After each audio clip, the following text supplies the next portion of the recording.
Olá, estamos aqui em mais um programa Pessoas de Valor. Eu sou Roberto Debski, apresentando o programa junto com o Ari Brito e hoje, com uma satisfação enorme, entrevistando o Dr. Mário Tavares, que é advogado, especialista em direito médico e que exerce a advocacia aqui na região de Santos, Baixada Santista, há cerca de 20 anos. É um prazer tê-lo com a gente, Dr. Mário. É um prazer meu, Dr. Roberto. Uma honra estar aqui, Ari. Obrigado por você ter vindo. Hoje a gente tem uma surpresa, né? Na verdade, já alguns programas a gente faz isso, porque às vezes as pessoas falam, Pessoas de Valor é o Ari que apresenta, né? Na verdade, é um grupo de pessoas que apresentam e o Roberto é um dos apresentadores.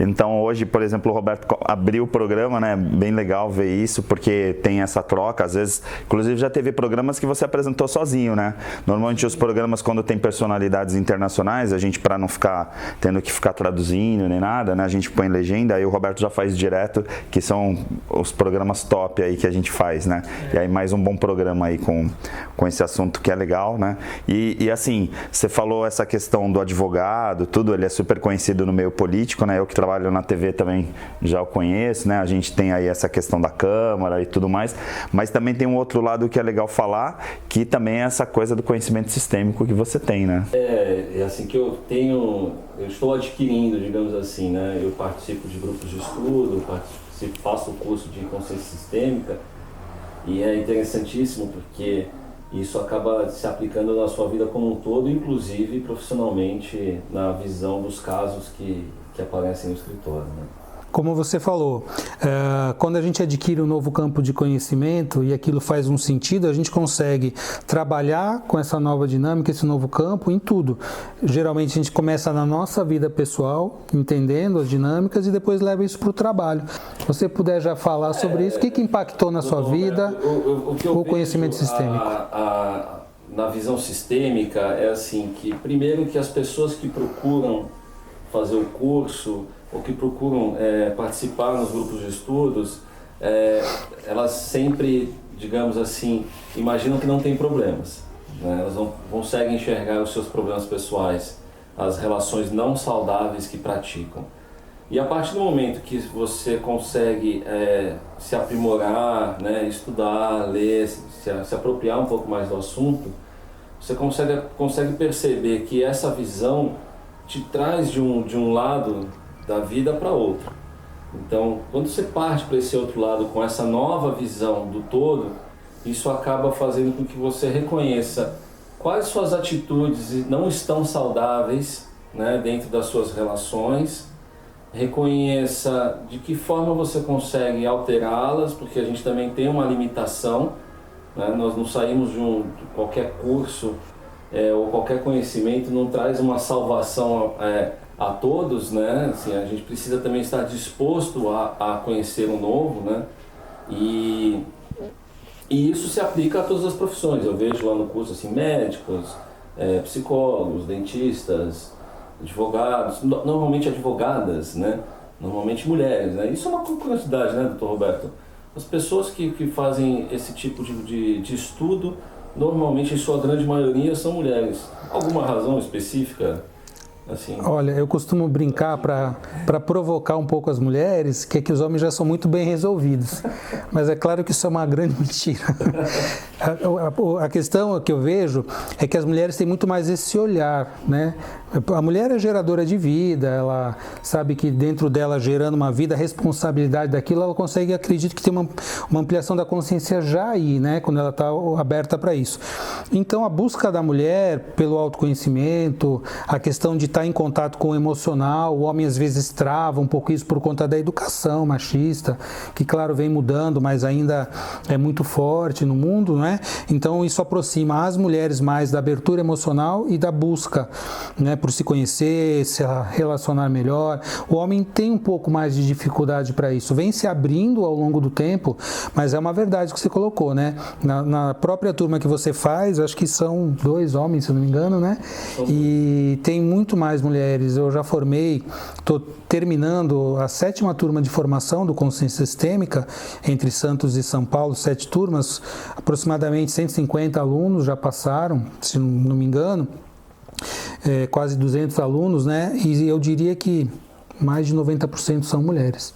Isso não só nesse conteúdo, né? Assim, em geral, quando a gente fala de autoconhecimento, né, as mulheres acabam buscando mais essa questão da inteligência emocional, né? Eu queria trazer um pouquinho contigo, até para trazer essa coisa da consciência, né? Porque, assim, para mim, advogado está muito relacionado a conflitos, né? Assim, quando está tudo bem, a gente não procura um advogado, né? Da mesma forma que a gente não vai estar na frente de um juiz ou vai estar entrando na área jurídica, institucionalmente falando, né? Se a gente não tiver um problema, né? Então, o advogado ele está muito relacionado a problemas, né? E assim, a solucionar problemas dos seus clientes. No caso, adquirir essa visão sistêmica, que é ter um olhar um pouquinho mais holístico, um pouco mais avançado do que simplesmente o problema em si, você considera que isso te dá um superpoder? Assim, você consegue ter um olhar diferente? Assim, não sei se entende a minha colocação. Não, eu não considero um superpoder. Eu considero, na verdade, um privilégio para mim, enquanto ser humano, poder ter tido acesso a esse tipo de informação e poder ter a oportunidade de estudar e assimilar esses novos conceitos. Consigo, de certa forma, olhar para aquele ser humano e conseguir analisar sistemicamente quais são os problemas envolvidos naquelas relações, sejam as relações profissionais ou pessoais. Legal. Porque a gente já teve a oportunidade até de entrevistar, acho que foi a Vanessa, se eu não me engano, né? Mas que é uma juíza, né? Que trabalha... A Vanessa Alfiero, da Vara de Família de São Vicente, que já há muitos anos, maravilhoso. Que trabalha um pouco essa questão, né? Da visão, né? Da sistêmica, que eu acho que é bem bacana, né? Toda vez que às vezes eu vou fazer alguma apresentação, eu estou falando com outras pessoas, não tem como, né? Claro, até por estar convivendo com o Roberto o tempo inteiro também, a gente faz treinamentos juntos, aí assim, todo o tempo inteiro vem essa coisa assim, a visão sistêmica, né? Então eu procuro olhar mais ampliado do que simplesmente aquele problema. E aí, muitas vezes, no campo do direito, vem uma pessoa que está, entre aspas, defendendo uma visão e é um paradigma dela, né? Então, assim, você tem um olhar mais ampliado até para poder dar um suporte mais profissional como advogado para essa pessoa é melhor também, né? Eu sempre digo que o advogado, ele não é o salvador da pátria, né? O advogado, ele não decide qual caminho que você vai tomar. Mas quando você tem uma visão sistêmica, você consegue mostrar ao seu cliente, mostrar àquela pessoa que está te procurando novos caminhos que talvez ele nunca tivesse imaginado que fossem possíveis. Acho que esse talvez seja o superpoder, digamos assim, como nas suas palavras, né? Na atuação advocatícia, porque o conflito ele existe. Hoje mesmo, antes de vir aqui essa entrevista aqui nesse programa, eu fiz uma audiência de quase 2 horas. E é uma audiência, por incrível que pareça, de conciliação. Um acordo, você tem acordo, quando você dá, quando você não dá, pronto, acabou. Mas nós conseguimos fazer uma audiência em 2 horas e conseguir fazer um acordo entre as partes. Porque não é que você consegue ter um poder maior de convencimento, mas você consegue mostrar outras visões de como que se dá as relações saudáveis.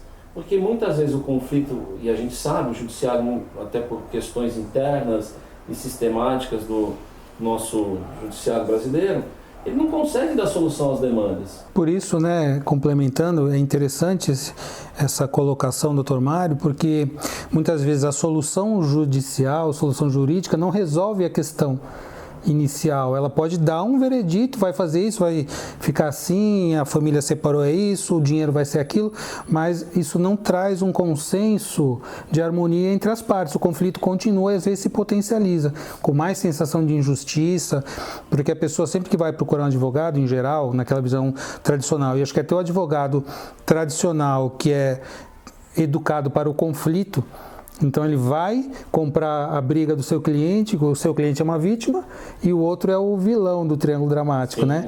E a visão sistêmica dissolve um pouco isso. Como convencer o cliente que ele tem que sair também dessa visão tradicional? Doutor Roberto, sabe que você me lembrou agora uma frase que a minha esposa fala comigo quando a gente está discutindo, ela diz, saia do tribunal. Vem para casa e vamos conversar. Vire o marido. Né? Não vamos brigar para saber quem está certo, vamos brigar para ser feliz. Exato. Então acho que minha esposa, ela não faz o curso comigo, não tem. Mas tem uma boa visão sistêmica. Tem uma boa visão sistêmica, ela é educadora, né? Ela é mestre em educação, enfim. Ela tem eu sempre brinco, eu até falo isso muito com o Dr. Roberto, que ela é um pouco mais evoluída do que eu. E ela está nessa fase dos homens que não tem problemas, não precisam fazer o curso. Mas é uma situação em que dificilmente você consegue mostrar novos caminhos se você não os conhece.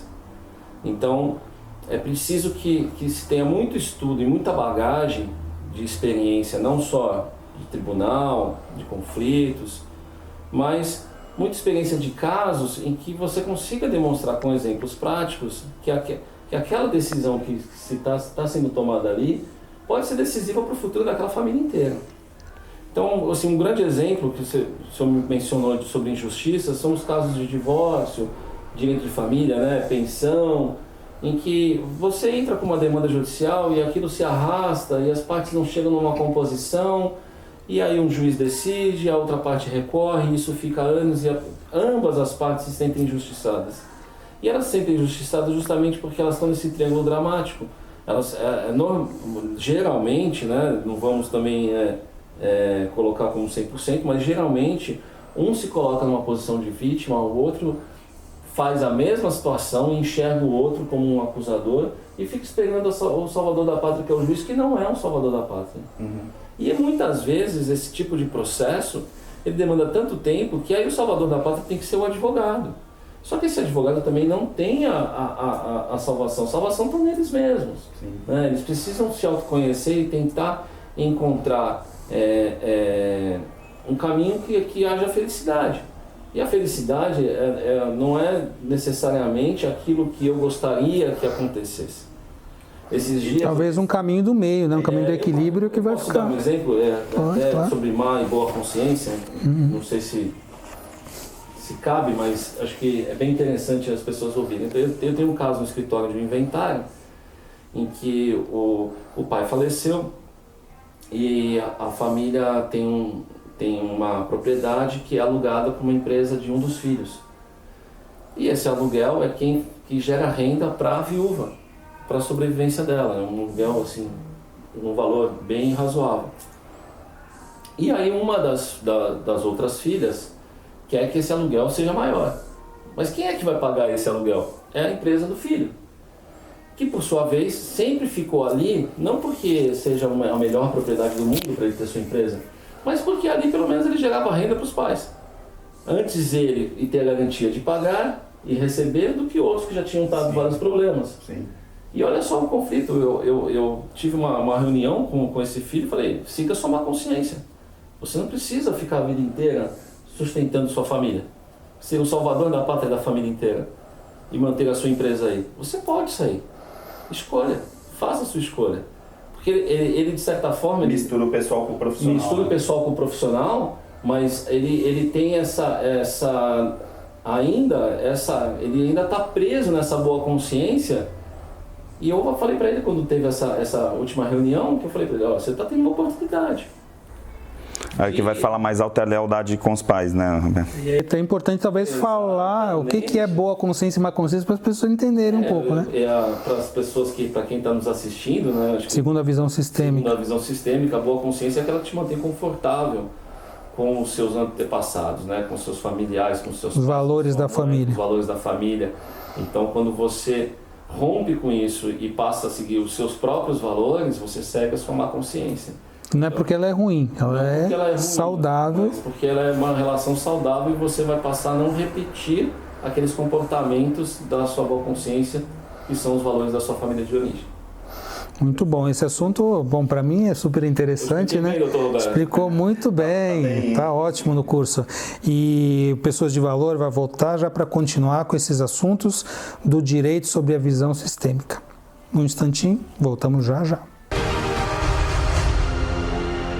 Agora, o Célula Mater está no Miramar Shopping. Das 7 às 10 da manhã, o shopping abre apenas para nosso atendimento. A nova unidade realiza todos os tipos de exames, com resultados em 1 hora para mais de 50 procedimentos, incluindo o teste de antígeno para Covid-19. Nova unidade Célula Mater Miramar. Confiança, credibilidade e respeito à vida abrem mais uma porta para você. Venha conhecer. Estamos de volta com Pessoas de Valor e hoje o tema é Direito sob a visão sistêmica, aqui com o Dr. Mário Tavares e com o Ari Brito. Dr. Mário, eu acredito que seja uma transformação de percepção, de entendimento nessa visão sistêmica, quando você traz isso para o seu trabalho do dia a dia do direito. E imagino também que deva ter algumas dificuldades para implantar esse novo modelo com os clientes, talvez no tribunal. Como é que você tem conseguido contornar as possíveis dificuldades para trazer essa nova visão de mundo e essa atuação? Doutor Roberto, a principal dificuldade inicial é realmente você se conscientizar de que você está com novos paradigmas. Porque o direito a advocacia, assim, a contenciosa, né, de processos, de conflitos, ela é um campo assim, vasto de exemplos de tudo aquilo que você estuda na visão sistêmica. Né? Você encontra várias situações em várias esferas do direito. Então, a primeira dificuldade inicial é você se conscientizar de que você vive novos paradigmas, né? No trato dos casos em que são atendidos pelo escritório. Mas a segunda dificuldade, muitas vezes, é mostrar para as pessoas que esses novos paradigmas e fazer com que elas se conscientizem disso. E ele acontece com muito diálogo, né? Não pode ser uma coisa imposta. A gente tem que trabalhar com convencimento. É quase um processo educativo. É quase um processo educativo. É um processo de reconstrução, né? De destruição e reconstrução de si mesmo e dos atendimentos que são realizados. Porque as pessoas também vêm com seus próprios conceitos, né? Conceitos esses muitas vezes de relações não saudáveis. O que é normal para aquela família. Isso é normal, isso é normal. Normal na minha família, no meu sistema. Exatamente. E além de ser normal na família dele, ele não consegue enxergar que existem outros normais, digamos assim. E aí isso é um processo muito educativo, é um processo lento, gradual, até que haja realmente essa conscientização. Mas assim, desde já há um ano, né, praticamente, um pouco mais talvez um pouco logo após o início da pandemia que a gente iniciou isso, até pela questão online, né, porque também tem uma outra situação de atendimento, né? Uma coisa é eu atender o Ari presencialmente e a outra situação é eu atendê-lo online, né? A gente não tem esse calor humano. Como estabelecer esse vínculo de forma online? Isso eu acredito que foi uma dificuldade para todas as profissões, para todos os serviços, desde uma escola, né, até um médico numa telemedicina que foi implementada e regulamentada pelo Conselho Federal de Medicina. Enfim, a gente tem que ter uma outra visão dessa situação e de quais oportunidades isso está trazendo para a humanidade. Né?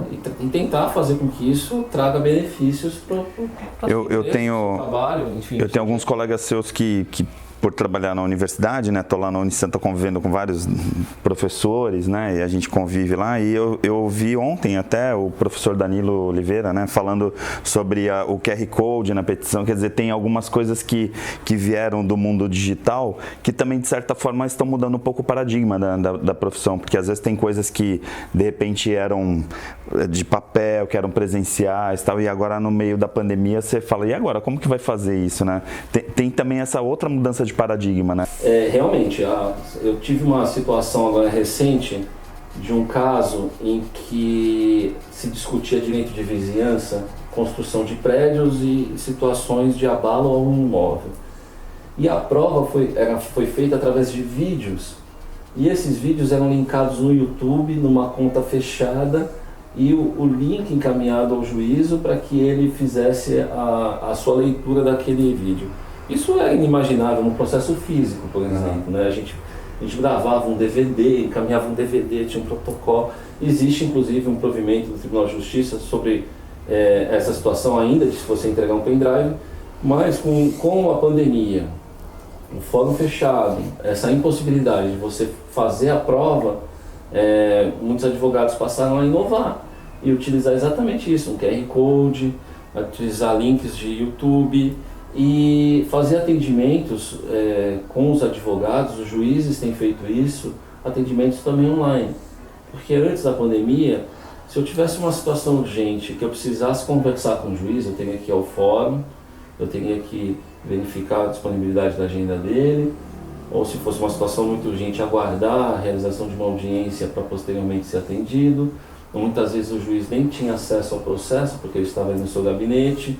Então veja que essas dificuldades que existiam antes da pandemia, elas foram solucionadas com esses atendimentos online. Sim. Porque hoje eu falo com o magistrado de forma online e ele acessa também tudo que está sendo conversado ali, que está nos autos, ele também está acessando numa outra tela, porque o processo é inteiramente digital. Agora, para falar de pandemia um pouco, não tem como, né? Vou fugir da pauta, que é aquelas coisinhas que a gente faz em televisão, a surpresinha, né? A gente vivendo um momento de pandemia, a gente está vendo muitas controvérsias, porque existe opinião A, B, tal, em relação ao Covid mesmo, e tem muitos casos, né? Por exemplo, pessoas que estão, né, perdendo vida, perdendo parentes e tal. Você tem digamos, um feeling de que a gente vai viver aí uma terceira onda judicial pós-pandemia, principalmente nessa área, na tua área, assim, o que você sente? Porque realmente tem um campo aí muito grande para o direito, né, a partir de agora, né? Inclusive governamental, né? Porque tem um governo falando uma coisa, aí o governo federal, estadual, municipal, cada um falando uma coisa, e aí de repente as pessoas estão se sentindo vítimas disso tudo, né? Eu acho que a principal crença que nós temos que ter é nas instituições democráticas do nosso país. A partir do momento que a gente acredita nessas instituições, a gente consegue realmente viver num país democrático e saudável. Né? As pessoas se vão, as instituições ficam.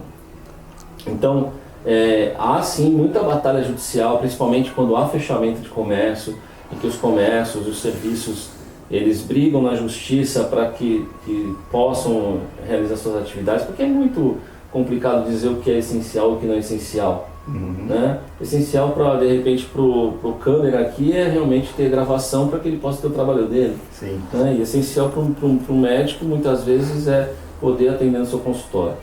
Então, e o essencial para o ambulante é vender o seu produto ali na rua, na praia, enfim. Então eu acho que essas questões elas chegaram nos tribunais, né? E os tribunais acabaram, digamos assim, até de uma forma política, não se intrometendo nas questões do Poder Executivo. Então, ainda que tivesse alguma liminar, elas foram derrubadas nos tribunais superiores e ninguém conseguiu reabrir sem que houvesse autorização do Poder Executivo. Eu acredito que o início da pandemia foi muito complicado porque ninguém sabia como tratar, então nós tivemos sim erros e acertos, mas eu acho que hoje o conhecimento sobre a doença e sobre o vírus, o Dr. Roberto, médico aqui, pode até falar muito melhor do que eu sobre esse assunto, ele é mais divulgado. Então as pessoas sabem quais são as medidas de prevenção. Não, o meu questionamento, a minha pergunta é realmente em relação à questão médica propriamente dita, né? Quer dizer, até que ponto determinadas linhas de tratamentos, porque você fala assim, tem o tratamento preventivo, tem gente que defende umas coisas, outras, depende do hospital onde você trabalha, aí o Roberto está na área de saúde, nem quero envolver o Roberto nisso, né? Porque até é um pouco polêmico, mas na prática, assim, pode acontecer lá na frente do caminho que você escolher, o hospital escolheu, pode lá na frente vir aí uma pandemia, como eu falei, judicial, de falar assim, eu vou cobrar aquele hospital por negligência médica porque ele fez ou não fez um tratamento preventivo, ou ele foi por um caminho ou por outro, porque está tudo muito nebuloso, nesse sentido, sabe? Eu tenho ainda, pelo menos até esse dia dessa gravação, um protocolo definido sobre o tratamento de Covid. Exato. Então, isso diferentemente de, por exemplo, um parto normal, em que existe um protocolo a ser seguido, e se não for seguido, haverá uma omissão, uma negligência médica, em relação à Covid não tem. Então, o que se segue hoje é a autonomia médica. Então, o médico que divulga nas suas redes sociais, por exemplo, sou a favor do tratamento precoce para tomar hidroxicloroquina. Ele pode fazer isso? Ele pode fazer isso. Uhum. A gente está... É controverso. Pode ser controverso, cientificamente não é comprovado. pode até não ser cientificamente comprovado, mas ele está dentro Da autonomia da profissão dele, devidamente regulamentada pelo Conselho Federal de Medicina. Sim, o que significa que judicialmente, por lá na frente, não tem... Você não tem como responsabilizá-lo. Mas existem tentativas hoje de bloquear essa liberdade do profissional prescrever. As entidades, né? Sim. As próprias entidades médicas Não, falam, e olha, outros, pode ou né? não pode, né? Por isso que eu entrei nesse assunto, porque eu acho que essa controvérsia ainda vai gerar muitos problemas judiciais lá na frente, né? Eu não duvido, eu já tenho, inclusive, eu defendo médicos no Conselho Federal de Medicina por denúncia de processo ético por ter receitado hidroxicloroquina. E também defendo o médico não ter receitado. Sim, sim. Eu tenho ambos os processos éticos são sigilosos, Sim. evidentemente, né? Claro. Não é divulgado o nome do médico, muito menos o do paciente, mas existem hoje, eu tenho hoje no escritório, processos desse tipo. Então veja, e aí, quem está certo? Então se no processo em que o médico foi denunciado por infração ética, por receitar hidroxicloroquina, ele for punido, significa que o que não receitou é absolvido, ou vice-versa? A verdade é uma só, a medicina é um sacerdócio e ela tem dentro dos seus princípios basilares a autonomia do médico, do receituário. Então, assim, a gente está tentando regular tanta coisa, colocar tanto responsabilidade do poder público, mas a sociedade também precisa se responsabilizar. E se responsabilizar também é admitir essa prerrogativa médica. O médico tem essa prerrogativa de fazer a sua receita, de tratar o paciente de acordo com aquilo que ele entende ser correto para aquela situação de saúde ali presente na frente dele. E o paciente também tem o direito de aceitar ou não. Eu tenho um colega... A prescrição é uma orientação. Prescrição é uma orientação. Não, você é obrigado a fazer, não. Tá aqui, olha, o que eu conheço hoje, você poderia tomar isso, isso e isso. Tá aqui a sua receita. Você faça o que você quiser. Você vai tomar. Perfeito. Inclusive dentro do hospital ali. Inclusive dentro do hospital. Eu conheço de um caso... que o médico me passou, no momento ele me ligou, porque o paciente não queria ser entubado. Estava com Covid, estava internado, falou, não, doutor, eu não vou ser entubado, porque se eu for entubado eu vou morrer. E o médico queria entubá-lo. E o médico ficou com receio de, eventualmente, ele morrer, o paciente, e ele ser responsabilizado por omissão médica, por negligência. Né? Falou, o que eu faço, Marelo? Olha que situação, né, Roberto? Incrível. Né? Assim, esse na verdade... Claro, é o dia a dia, né? Sim. Né? Meu dia a dia é esse, é a orientação do médico nas questões legais. Mas é que às vezes o paciente nem imagina, né, que existe toda essa capilaridade, né? Mas os familiares podem depois cobrar, não o paciente, né? Mas enquanto ele está em sã consciência, ele tem autonomia de vontade. E aí eu falei para ele, você coloca isso no prontuário, manda ele assinar de que ele está ciente dos riscos e ok, continua o tratamento. É aquele paciente que quer sair do hospital antes da internação, né? Né? Quer sair com soro. Sim. E aí ele tomou essas precauções, graças a Deus o sujeito não morreu, não teve mais problema nenhum, ele recuperou e ainda viu o Roberto, tá vendo? Eu não precisava ser entubado. Ainda tem que ouvir isso, né? Ainda teve que ouvir isso. Perfeito, Roberto. Programa especial, né? Olha, sempre ouvir o Dr. Mário sempre é especial, né? Porque é uma experiência de vida e de profissão muito grande, né? Com uma bagagem que vai além do direito, né? Ampliando ainda mais para a sistêmica, então a gente aprende bastante. É uma gratidão estar com a sua presença aqui hoje. A gratidão é minha, então, Roberto. Gratidão. Obrigado também. Muito obrigado a todos. Espero que tenham proveitoso aí as informações. Com certeza, e vamos chamá-lo novamente aí para abordar outros assuntos, porque o direito tem a ver com relacionamentos, né? E relacionamentos tem a ver com a vida, então sempre vai haver o que nós vamos poder abordar aí de uma maneira mais integral. Pessoas de Valor vai ficando por aqui.